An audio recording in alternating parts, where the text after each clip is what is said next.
नमस्कार मित्रांनो, मी तुमच्या शेतीच्या समस्यांचे निवारण करणारी ॲग्रोनॉमिस्ट पूजा. मित्रांनो, गहू पीक घेत असताना पहिली फवारणी ही संपूर्ण उत्पन्नाची गुरुकिल्ली असते. जर ही फवारणी योग्य वेळी योग्य घटकांनी झाली तर तुम्ही सुद्धा गहू पिकापासून भरघोस असे उत्पन्न घेऊ शकता. अनेक शेतकरी गव्हावर दुर्लक्ष करतात, म्हणून त्यांना म्हणावं तेवढा ॲव्हरेज मिळत नाही. तर आजच्या या व्हिडिओमध्ये गहू पिकावर पहिली फवारणी कोणती करावी याबद्दल मी तुम्हाला माहिती देणार आहे.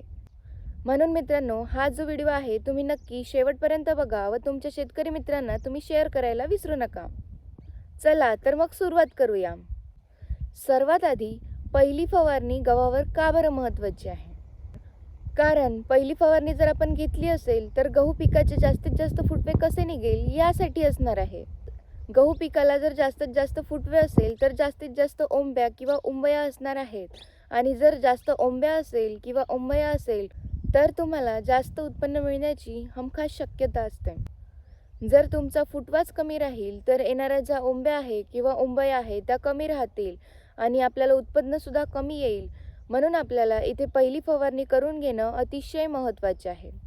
तर यामध्ये वापरत असताना तुम्ही seaweed extract plus humic acid हा घटक असलेलं तुम्ही कुठल्याही प्रकारचं टॉनिक इथे वापरू शकताय, किंवा इथे जे PI कंपनीचं बायोविटा एक्स या टॉनिकचा तुम्ही 35 ml प्रति 15 लिटर पंपासाठी वापर करू शकताय. मागच्या 2 वर्षापासून आम्ही याला वापरले आहे. अतिशय चांगले असे रिझल्ट जे आहे गहू पिकावर पाहायला मिळाले. गहू पिकामध्ये जर चांगला फुटवा काढायचा असेल तर ऑक्झिन आणि सायटोकायनिन हे 2 हार्मोन पिकामध्ये जास्तीत जास्त डेव्हलप होणं खूप महत्त्वाचं आहे. हे हार्मोन जर पिकाला मिळाले तर ऑटोमॅटिकच गहू पिकाला जास्तीत जास्त फुटवे निघायला सुरुवात होते.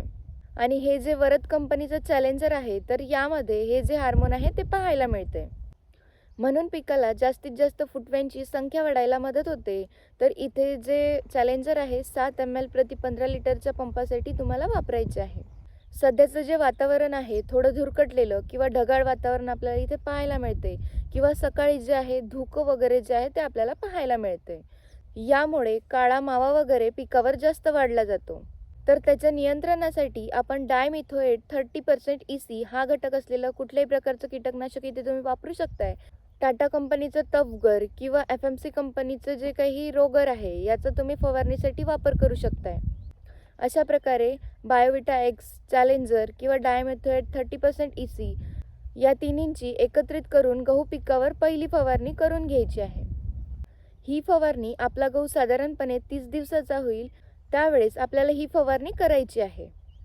त्यातल्या त्यात तुम्ही फवारणी करत असताना ज्यावेळी तुम्ही गहू पिकाला पाणी दिले असेल, पाणी दिल्यानंतर 3 ते 4 दिवसाने करा, जेणेकरून जमिनीत जर ओलावा चांगला असेल तर रिझल्ट जे आहे तुम्हाला चांगले पाहायला मिळतील. यामुळे जास्तीत जास्त फुटवे फुटेल, काळा मावा नियंत्रणात होईल. ही जी फवारणी आहे अतिशय कमी बजेटमध्ये आहे आणि हिचे रिझल्टसुद्धा तुम्हाला अतिशय चांगले पाहायला मिळेल. म्हणून मित्रांनो, हा जो व्हिडिओ आहे तुम्ही जास्तीत जास्त गहू उत्पादक शेतकऱ्यांपर्यंत शेअर करा, जेणेकरून त्या पण गहू उत्पादक शेतकऱ्याला माहिती मिळेल. जर तुम्हाला व्हिडिओ आवडला असेल तर तुम्ही लाईक करा. तुमचे गहू पिकाबद्दल काही प्रश्न असेल तर मला कमेंटमध्ये नक्की विचारा. आणि ॲग्रोनॉमिस्ट पूजा या यूट्यूब चॅनलला सबस्क्राईब करायला विसरू नका. भेटूया पुन्हा नवीन व्हिडिओमध्ये. तोपर्यंत धन्यवाद.